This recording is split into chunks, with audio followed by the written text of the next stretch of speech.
O ikaw, may utang ka sa akin ha. Bayaran mo. Di porkit di kita tinitext, di kita chinachat, tinatango-tanguan lang kita. Okay lang yon. Tandaan mo, kailangan mo magbayad ng utang. Di yung ganyan. Mahiya ka naman, boy.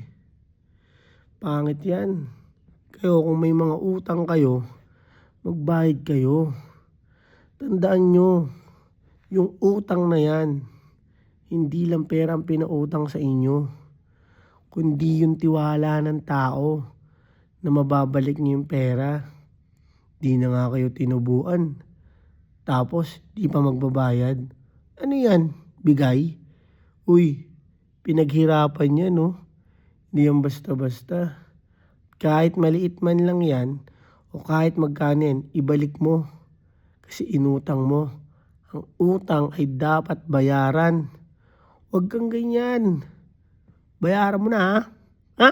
Ha? Ha? Ha? Ha? Hmm? Di ka nagpabayad ng utang. Uy, kailangan ko rin ng bayad ng pera mo, ha?